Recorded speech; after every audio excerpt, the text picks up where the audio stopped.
ASBVs are a very important tool for Australian sheep producers, but they only tell part of a story. While a ram's genetics play a very significant role in improving a flock, his conformation can be just as important. A ram's conformation can affect his ability to serve ewes, as well as to move freely around a property. It's no good buying a ram with great genetics if he's not physically able to spread his genes. The first thing to look for in any ram is his general health. This can include any signs of disease and ill health, as well as any obvious structural abnormalities or injuries.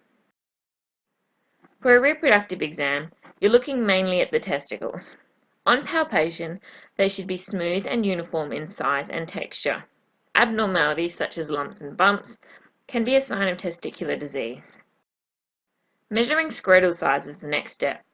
This measurement is taken at the widest point of the scrotum.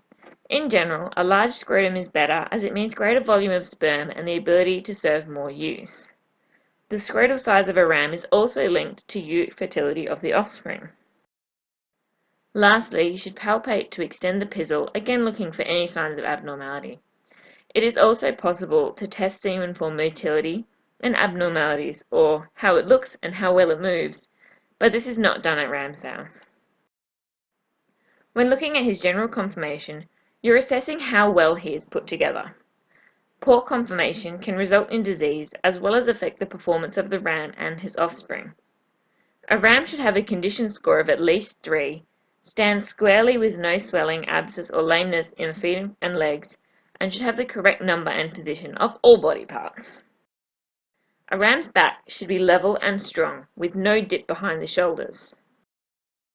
Front legs should be set squarely under the shoulders and have straight elbows. Back legs should be set squarely below the hips with straight knees.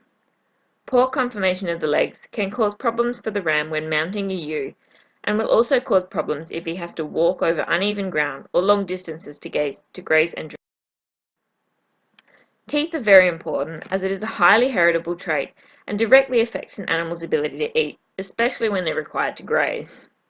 This can make it very difficult to put weight on both ewes and rams prior to joining, and may cause a marked decline in condition in times when food is scarce or forage is dry and hard.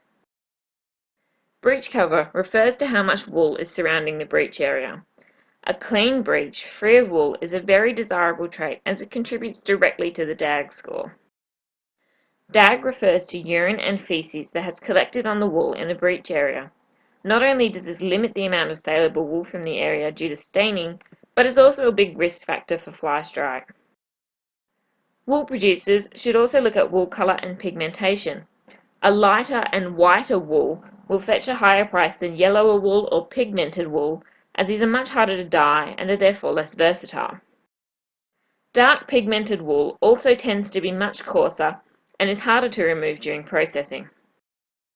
So next time you're looking to buy a ram, remember that conformation is important, and there's no point with buying great genes if you can't spread them.